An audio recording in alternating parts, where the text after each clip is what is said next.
It was 6 o'clock in the morning. I arrived at school to find graffiti, not a tag on a door frame, graffiti all over the school building, walls, windows, the pavement outside the entrance, and school started in 1 hour.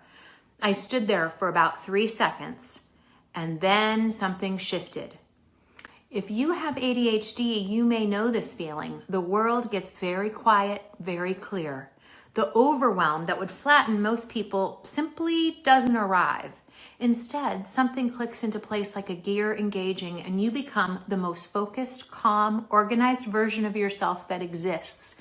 You start making decisions fast, good ones. You deploy people, you triage. You are in this moment running on a kind of fuel that you cannot access on a regular Tuesday morning when nothing is on fire.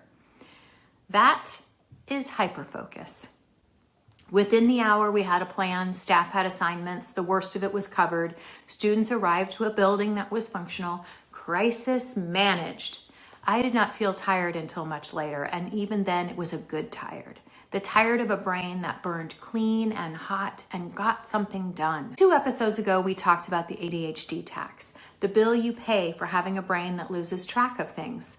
Last week, we talked about the cost of going too long without rest. Today, I want to talk about the other side of our amazing brains, the side that doesn't get nearly enough airtime in conversations about ADHD, because those conversations tend to focus on deficit, on what's missing, on what's hard, on what doesn't get done. Hyperfocus is not hard. Hyperfocus is frankly remarkable. It is the state where your ADHD brain stops working against you and starts working in a way that most neurotypical brains simply cannot replicate. Sustained, locked in, detail-oriented, tireless concentration on something that has captured your full attention. Not distraction, the opposite of distraction. Absorption so complete that time disappears, that peripheral concerns cease to exist, and you emerge hours later having done something genuinely extraordinary. I have been doing this my whole life. I just didn't have a name for it. The graffiti morning is one version, but let me tell you about a bigger one. In 2020, I was asked to redesign what school looked like for over 1,000 students while keeping every one of them 6 feet apart from each other. There was no playbook. Yes, I'm talking about COVID. There was no precedent. There was a building full of children who needed to be educated and a set of physical constraints that made the previous version of school impossible, and a staff who needed someone to tell them how we were going to do this. My brain locked in. I am not exaggerating when I say that what came out of those weeks was some of the most focused, creative, systems-level thinking I have ever done. Schedules rearranged, traffic flow redesigned and redesigned, learning models rebuilt from scratch, 1,000 variables held simultaneously, turned over, examined, and placed. It was one of the hardest things I've ever done professionally. It was also, in a way I can only describe to someone who knows hyperfocus, deeply satisfying, because the problem was genuinely hard, and hard, complex, urgent problems are exactly what this brain was built for. I've moved 52 times in my life, 52. And if you've ever moved with me or seen the system I built for it, you know what I'm describing. The color-coded boxes, the labeling system so precise that unpacking takes a fraction of the time it should, the go boxes, the ones that travel separately with everything you'll need in the first 24 hours so you're never standing in a strange kitchen at 10 o'clock at night, not knowing which box holds the espresso machine. I did not learn this from a moving guide. My brain invented it out of necessity, out of the same hyper-focused problem solving that shows up every time the stakes are high enough. This is what hyper-focus looks like when it works, when the problem is real, urgent, and complex enough to deserve it. Here is what hyper-focus looks like when it doesn't work. I have been building the Midlife Intelligencer, this channel, the Substack, the whole shebang, in the margins of a life that already runs at full capacity, before 5 in the morning, after 8 at night, and then on weekends. And somewhere in the past several months, the creative work stopped being a margin activity and became more of a main event. My brain found it and locked in and has not entirely let go since. I'm having too much fun. I am writing things deep into the night when I should be sleeping. I am in creative mode at hours when my body is making entirely reasonable requests that I am ignoring. I surface from a session of writing or planning or filming and discover that several hours have passed and I have not eaten. A latte is not breakfast and lunch on a workday. Toast is not dinner. I know this. My brain, when it is in the grip of something genuinely interesting, simply doesn't care, not a whit. The homekeeping has suffered, the budgeting has suffered, to a small extent, and I say this with the honest awareness of someone who takes her job seriously, the job has suffered. Not in the ways that matter the most, but in the administrative margins, in the things that require the same low stimulation, sustained attentions that ADHD brains have always struggled with, now competing with something that is both urgent and genuinely exciting. This is the curse of hyperfocus. It does not discriminate based on what actually needs doing. It follows interest. It follows novelty. It follows the thing that lights up your brain, regardless of whether that thing is the most important thing on your list. Let me describe something that will be painfully familiar to many of you. When I am planning a professional development session or building a lesson or a training, something that will ultimately take, 30 minutes to deliver, I research extensively. I go deep.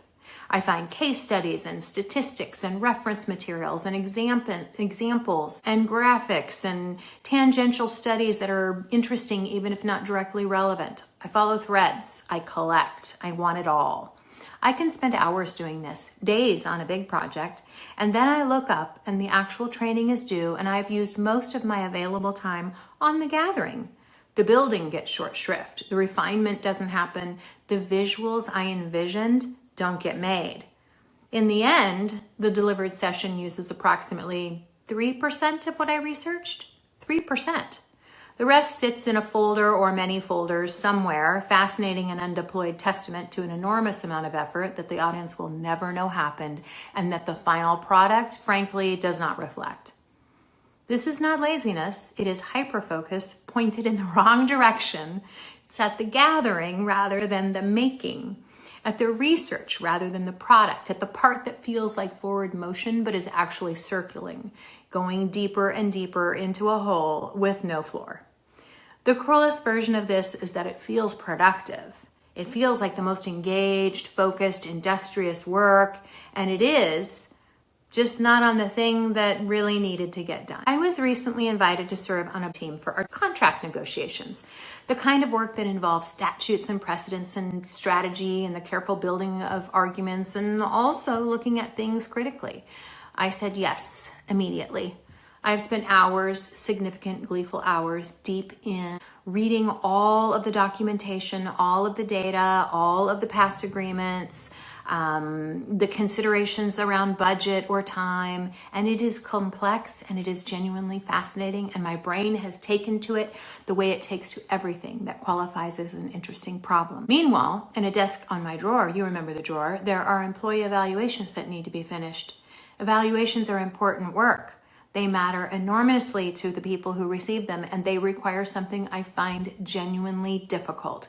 Finding creative, honest, constructive, and varying ways to give feedback that lands as support rather than criticism, delivered differently for each person, one after another. It is demanding in a specific way that doesn't stimulate the same parts of my brain that bargaining team research does. This is the preferred versus non-preferred task problem. The ADHD brain has a hierarchy that has very little to do with actual priority. It runs toward what is interesting and away from what is hard in the particular way that ADHD makes things hard. Not complex or high stakes, but low stimulation, repetitive, requiring a kind of sustained attention the brain cannot muster because nothing about the task is firing the right signals. The evaluations will get done. They always get done, but they will get done later than I'd like, at more cost than they should require, while my brain is happily off building a case for the bargaining table or looking up shoes. Here is what I've learned about my own hyperfocus over decades of living with it and some months now of actually understanding what it is. My brain has two settings: off and all the way on. There is no gentle cruise control. There is no moderate engagement with a task I find mildly interesting. There is scattered, distracted, dragging, and there is completely, utterly absorbed.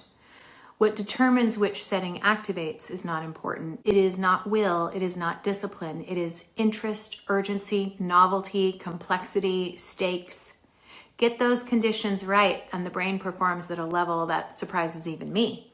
Get them wrong, ask it to do something but low stimulation, something necessary but boring, something that matters but doesn't spark. And you are pushing a very large thing uphill.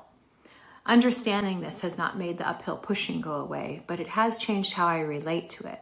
Because when I know that the brain isn't cooperating with the evaluations because of its wiring, not my character, not my commitment, not some fundamental inadequacy, I can stop adding self-blame to the difficulty. And I can start looking for ways to work with the throttle rather than pretending it doesn't exist. Next week, we're going to talk about masking. The importance of being fine, sustained over so many years that you sometimes forget there was something underneath it. But this week, I wanted to give Hyperfocus its due because it is real and it is extraordinary.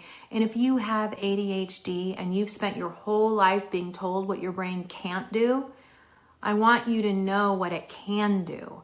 The graffiti got covered, the 1,000 students got educated, 52 moves got unpacked with remarkable efficiency. My brain did that.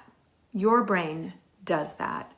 This brain, the one you've been apologizing for, it's worth knowing. If you are interested, subscribe. We have new episodes every Thursday, full companion essays on Substack. And if Hyperfocus has shown up in your life in a way I haven't described, tell me in the comments. I want to hear the specific version of it that's yours.